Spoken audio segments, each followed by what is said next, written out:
नमस्कार, मैं राशि। आप देख रहे हैं सी न्यूज़ भारत। वक्त हो चुका है यूपी बुलेटिन का।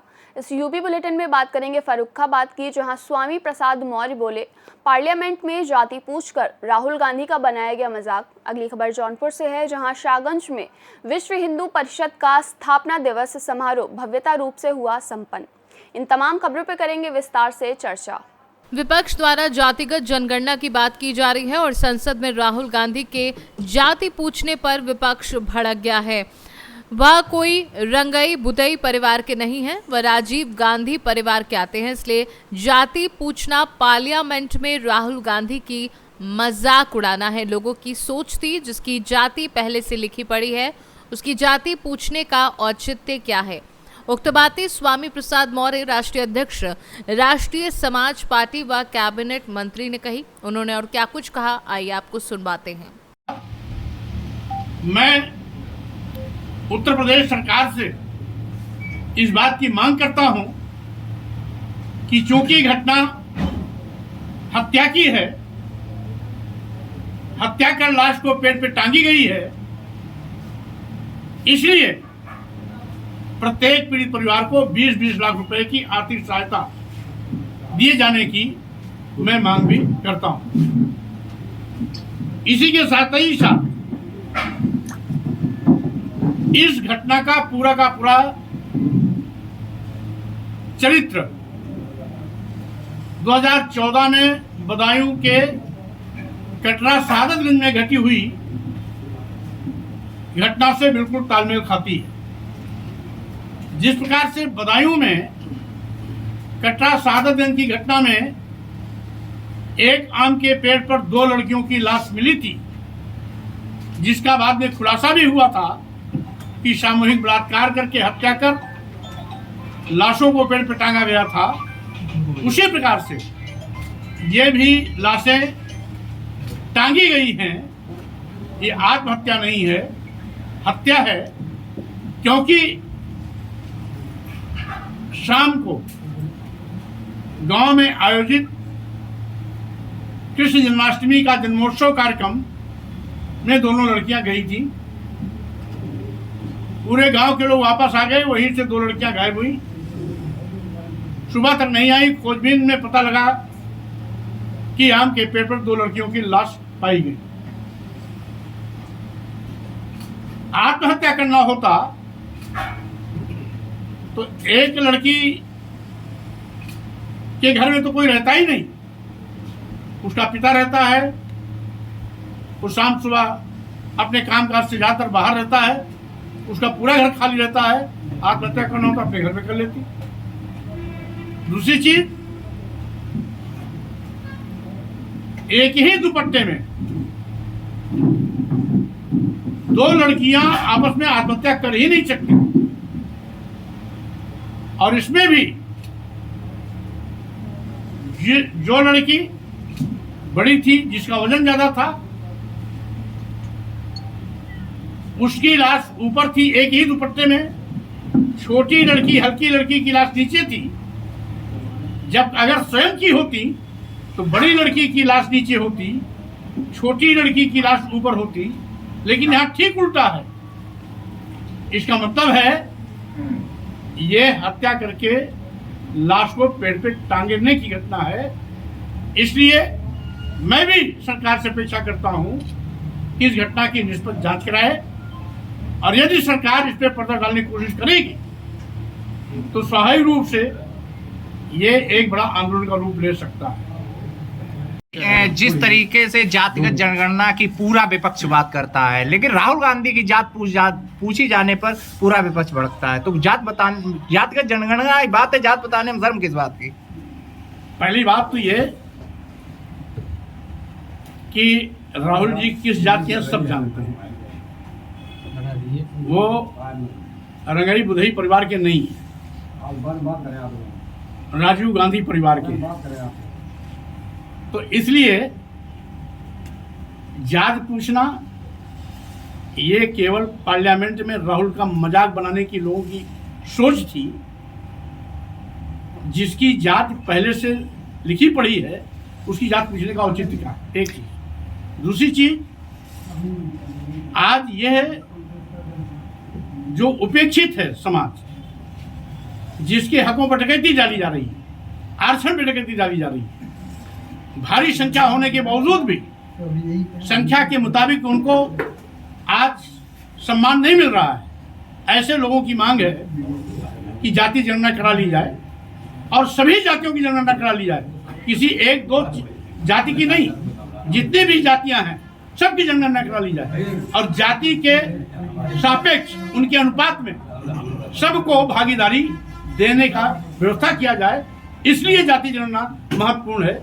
जाति जनगणना किसी एक को उपचित करने के लिए नहीं, बल्कि सभी समाज की सहभागिता सुनिश्चित करने के लिए है। जैसा कि आपने कहा कि उनकी जात उल्लेखित है, महात्मा गांधी का जो शब्द है, गांधी शब्द उन्हें महात्मा गांधी जी ने दिया था, आपको भी जानकारी होगी और ये इतिहास में भी है।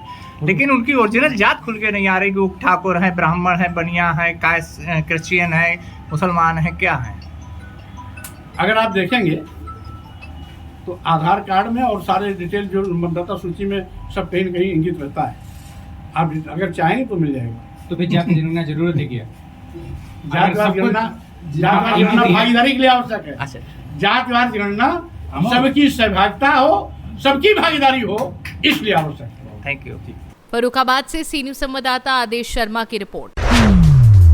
खबर फर्रुखाबाद से है, जहां झोलाछाप डॉक्टर मरीजों से खिलवाड़ कर रहे हैं। झोलाछाप डॉक्टर नर्सिंग होम खोलकर जीवन से खिलवाड़ करने में लगे हैं। प्रसूता की अवैध नर्सिंग होम में डिलीवरी के दौरान मौत हो गई। नर्स ने अवैध नर्सिंग होम में डिलीवरी की। डिलीवरी के दौरान जच्चा बच्चा की मौत हो गई। मृतका के परिजन CSC लेकर पहुंचे। डॉक्टरों ने उन्हें मृत घोषित कर दिया। डॉक्टर के मृत घोषित करते ही परिजनों में कोहराम मच गया है। क्या नाम है आपका? कहाँ की रहने वाली हो? अच्छा, क्या घटना घटी है, क्या हुआ? आपकी कौन थी भाभी थी, कौन था? बाजी थी। क्या हुआ क्या?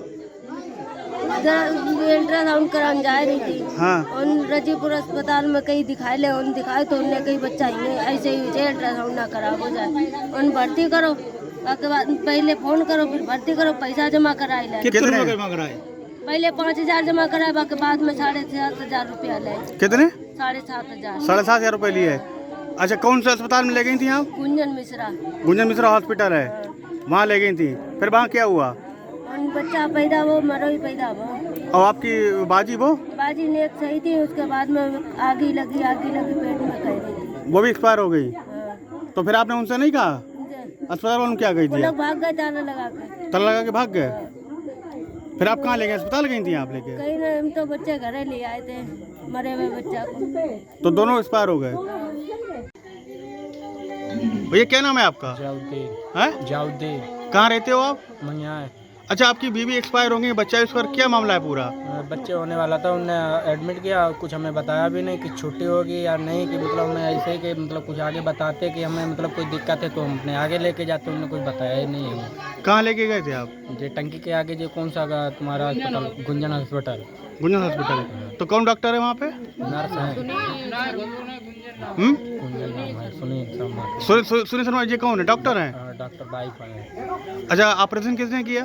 ऑपरेशन नहीं, नॉर्मली किया है। नॉर्मल किया? किसने किया वहाँ पे? डॉक्टर ने। डॉक्टर ने किया? डॉक्टर ने। डॉक्टर थे और कोई थे? डॉक्टर नहीं थी खाली। डॉक्टर ने किया है? डॉक्टर ने क्या नाम है? गुंजन हॉस्पिटल। गुंजन मिश्रा नाम है। अच्छा, तो आपकी वाइफ का क्या नाम था? सबीना। सबीना। कितनी उम्र थी? 32 साल। तो अब क्या हुआ? अब तो खत्म हो गई है। और बच्चा? बच्चा भी खत्म हो गया। क्या हुआ? लड़का हुआ लड़की? लड़का। लड़का हुआ था। तो फिर आप अस्पताल लेके गए, क्या कह दिया उनने? उनने क्या आगे लेके जाओ। फिर आप कहाँ ले गए थे? फिर हम सरकारी अस्पताल ही सीधे लेके पहुंच पाए। फिर उन्होंने क्या कहा? वहाँ हमने कहा कि ये खत्म हो गई है। अच्छा, खत्म हो गई। फर्रुखाबाद से सी न्यूज संवाददाता आदेश शर्मा की रिपोर्ट। जौनपुर जिला अंतर्गत शाहगंज में विश्व हिंदू परिषद का स्थापना दिवस समारोह शनिवार रात आयोजित हुआ। विश्व हिंदू परिषद की स्थापना के 60 वर्ष पूर्ण होने पर आयोजित समारोह में मुख्य वक्ता के रूप में काशी प्रांत गौरक्षा प्रमुख महेंद्र शुक्ला मौजूद रहे। उन्होंने हिंदू समाज को एकजुट होने की जरूरत पर जोर दिया। इस मौके पर बड़ी संख्या में सनातनी हिंदू मौजूद रहे। कार्यक्रम की अध्यक्षता प्रेम नारायण जायसवाल ने की। मौके पर राष्ट्रीय स्वयंसेवक संघ नगर संचालक दिलीप अग्ररी, विश्व हिंदू परिषद के जिलाध्यक्ष विमल सिंह, जिला विभाग संगठन मंत्री सतेंद्र आदि लोग मौजूद रहे। संचालन विश्व हिंदू परिषद के जिला उपाध्यक्ष सुशील सेठ बागी ने किया। कार्यक्रम विश्व हिंदू परिषद स्थापना दिवस का कार्यक्रम है। और कैसे क्या कार्यक्रम हुआ, क्या कहना है? विश्व हिंदू परिषद को 60 वर्ष पूरे हो गए। उसी के उपलक्ष्य में विश्व हिंदू परिषद पूरे देश में नहीं विश्व में 60वां स्थापना दिवस मना रहा है। आपने इस अवसर पर लोगों को क्या संदेश दिया? इस अवसर पर आपने लोगों को क्या संदेश दिया? अवसर हमारा ये संदेश हमारा एक ही है कि समस्त हिंदू परिवार संगठित रहे और हिंदू समाज के, हिंदू संस्कृति के, सनातन संस्कृति के और राष्ट्र की रक्षा के लिए कार्य करें। क्या शुभ नाम आपका? महेंद्र शुक्ला, काशी प्रांत गोरक्षा प्रमुख विश्व हिंदू परिषद। जौनपुर से सी न्यूज संवाददाता दिवाकर मिश्रा के साथ दीपक सिंह की रिपोर्ट। महाराजगंज जनपद के कोल्हुई थाना क्षेत्र के कोल्हुई कस्बे में शराब भट्टी से महज 100 मीटर की दूरी पर एक युवक की लाश मिलने से हड़कंप मच गया। वहीं आनन फानन में परिजन पहुंचे, परिजनों का रो रो कर बुरा हाल हो गया है। सूचना पर पुलिस पहुंची और पुलिस ने शव को कब्जे में लेकर पोस्टमार्टम के लिए भेज दिया है। वहीं मृतक की पहचान कोल्हुई निवासी राकेश प्रजापति पुत्र राम अवध के रूप में हुई। वहीं ग्राम प्रधान रामकेश प्रजापति ने बताया कि मृतक राकेश शराबी बहुत था और एक दिन से वह कहीं घूम रहा था। परिजन उसे ढूंढ रहे थे। आज जानकारी हुई है, पुलिस ने शव को कब्जे में लेकर पोस्टमार्टम भेजकर अग्रिम कार्यवाही में जुटी है। पहले क्या है तुम्हार? देवर हो कल से 5:30 बजे घर से निकल रहे हैं। सब 2 बजे 5 बजे भर सब इंतजार कैलस है। ओकरे बाद सब खोजे लगल है। रात भर 1 बजे रात तक खोजाइल है, नहीं मिलल है।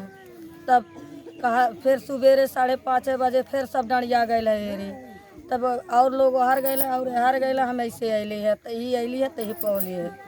तो ऐसे ही गाँव ऐसे करौटे गिरल रहा है। तब फोन घर कैली है, तब सब आयल है। तब पुलिस के सोच आयल है। तभी सब पोस्टमार्टम में लेके जाते हैं।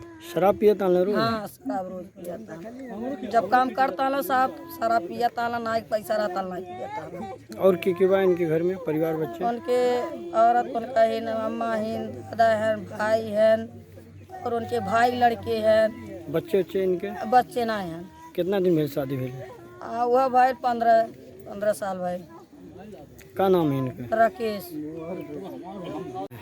अब ये राकेश पुत्र राम अवध की लाश है, जो आज सुबह 6 बजे मिली है। ये गायब था कल शाम को ही, मतलब 2 बजे से ही इसका पता रहता ना, लोग घर वाले खोज रहे थे। शराब बहुत ज़्यादा पीता था, भाई सुनने में यही आया है, देखने से भी यही लग रहा है शराब बहुत ज़्यादा पीता था। और हमको लग रहा है ये शराब पी के शाम को निकला है भट्टी से, क्योंकि शराब भट्टी से मुश्किल से 10 कदम पे इसकी डेड बॉडी मिली है। अब तो पुलिस को बुलाया, सूचना दिया गया, पुलिस आई, अपनी मतलब लाश को सील की पोस्टमार्टम के लिए भेजी है। अब जैसा रिपोर्ट आएगा वैसा देखा जाएगा। महाराजगंज से सी न्यूज संवाददाता अंगद शर्मा की रिपोर्ट। फिलहाल के लिए इस यूपी बुलेटिन में बस इतना ही। देश दुनिया की तमाम खबरों के लिए आप देखते रहिए सी न्यूज़ भारत।